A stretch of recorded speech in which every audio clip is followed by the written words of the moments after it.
Et bonsoir, alors maintenant qu'on a vu comment installer un serveur Ubuntu ainsi que Docker, nous allons pouvoir installer Home Assistant dockerisé. Donc il existe plusieurs façons d'installer Home Assistant, en version Docker, en version système avec HasOS et en version système mais dans une VM. Là on va regarder comment le faire en version Docker. C'est la version la plus simple à installer. Par contre, c'est pas la plus simple à maintenir parce qu'il faudra gérer ses backups et ses mises à jour manuellement. On va voir comment faire tout ça. C'est le sujet de cette vidéo. Donc, on se retrouve sur le petit démo serveur. Donc, on va commencer par créer un répertoire pour Home Assistant. Ok, Home Assistant, on va rentrer dedans. Hop là, parfait. On va créer un fichier Docker Compose parce que du coup oui on va travailler avec Docker Compose, ça sera beaucoup plus facile à gérer. Hop, on va insérer un bout de code que je vais vous mettre en description. Donc là j'ai ouvert un fichier avec VI, vous pouvez l'ouvrir avec ce que vous voulez, Nano ou quoi. Mais bon, VI c'est souvent préinstallé par défaut donc c'est facile. Pour pouvoir écrire, il faut appuyer sur I. Ensuite je vais coller. Ici, j'ai le texte pour décrire Home Assistant. Donc ici, on va récupérer l'image Home Assistant. Donc, elle est disponible sur Docker Hub. Donc Docker Hub, qu'est-ce que c'est? C'est là que, en gros, il y a toutes les... c'est un repository avec plein d'images Docker. Donc, si je tape Home Assistant, c'est celui-là qu'on a récupéré. Donc, quand je vais chercher les tags et le 2024-10, on voit que du coup, c'est bien celui-là, cette image-là. Donc si je récupère là, .10, ça va automatiquement récupérer la dernière de la version d'octobre. Donc ici la 10.4. On peut voir qu'elle pèse exactement pareil. On peut même aller chercher la 11 parce qu'on est en novembre. Donc il y en a plusieurs. Si on prend la 11 tout court, toc. Elle n'est peut-être pas encore sortie. Bon, on va rester sur la 10, ça sera plus simple. Je vous conseille de spécifier une version. Pourquoi? On pourrait tout simplement rien mettre ici, ça prendrait la dernière version stable. Mais pourquoi je fais pas ça? Parce que c'est beaucoup plus facile. Là, si vous redémarrez le système, il redémarrera sur cette version-là. Vous pouvez pas faire une mise à jour sans le vouloir. Alors que si vous mettez rien et que vous faites un recreate sur vos conteneurs, vous pouvez malencontreusement mettre à jour et potentiellement casser des choses.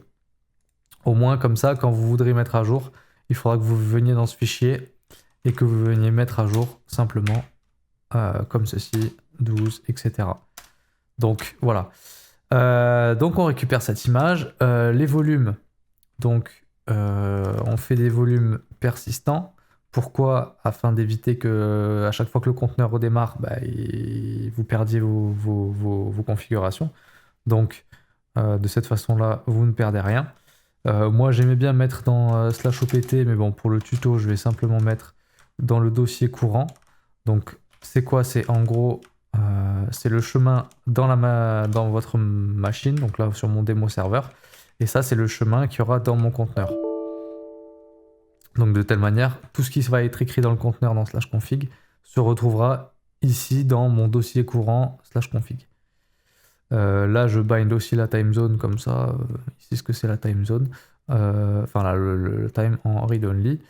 Les devices, donc ça, c'est si vous avez des clés Zigbee, par exemple, à transmettre à votre conteneur, vous pourrez les transmettre via cette ligne-là. Donc, en l'occurrence, pour la démo, j'en ai pas. Donc, je vais commenter cette ligne. Mais c'est comme ça que ça fonctionne. Donc, je vais pas m'attarder sur comment mettre en place Zigbee dans ce tuto. Je ferai peut-être un autre tuto exprès pour ça. Mais voilà. Donc Restart Always, c'est pour que si le conteneur pète, ça le redémarre. Privilege True, c'est pour lui donner des privilèges. Le Network Host, c'est pour qu'il il soit au même niveau que l'autre. Donc au niveau des ports et tout ça.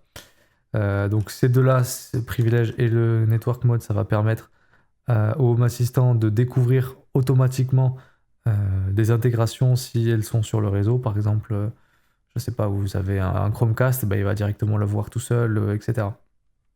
Et l'environnement, donc on va lui donner une time zone, donc Europe-Paris.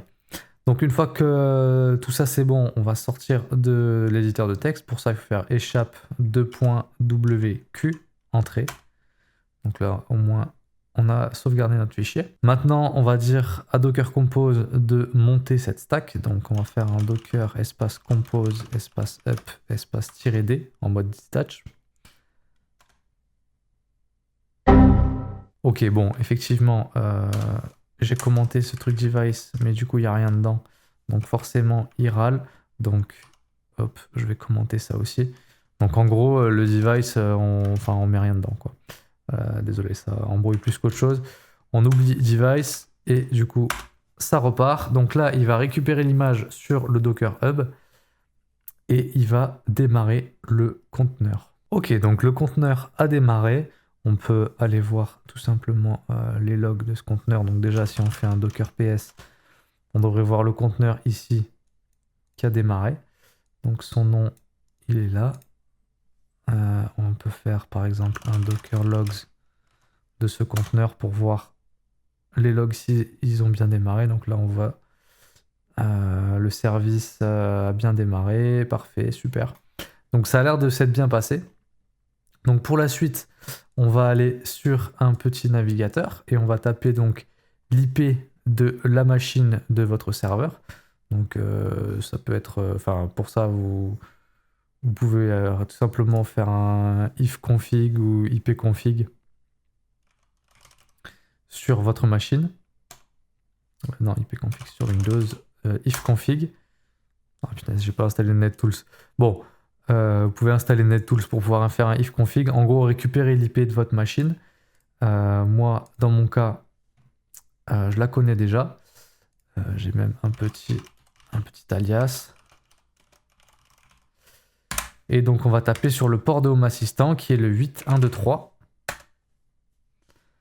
Parfait. Donc, Home Assistant a bien démarré. On va pouvoir démarrer la maison connectée. Hop. On va pouvoir se créer un petit nom. Donc, quel nom va se faire ça, c'est le nom de mon utilisateur. Donc, bon, je vais faire Mozy tout simplement. Mot de passe. Allez, hop. Hop. Hop. On crée un compte. Parfait. L'adresse. Donc, vous pouvez mettre l'adresse de chez vous si jamais vous avez des automatisations à faire basées sur la localisation. Bon, moi, je m'en sers pas, mais libre à vous de mettre votre adresse. Hop, suivant, le pays. Bon, le pays, on va quand même mettre la France. Ça mange pas de pain.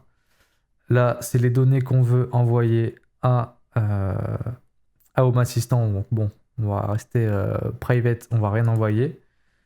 Donc là, c'est différentes intégrations qu'il a déjà trouvées sur mon réseau, du fait qu'on ait donné les privilèges, etc. Donc super. Hop, il démarre. Et donc nous voici sur l'interface de Home Assistant. Donc on est directement sur l'autre installation, donc qui marche nickel.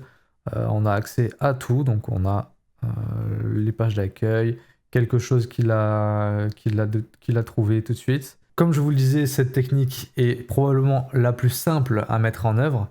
La difficulté résidant dans la façon de backup les choses.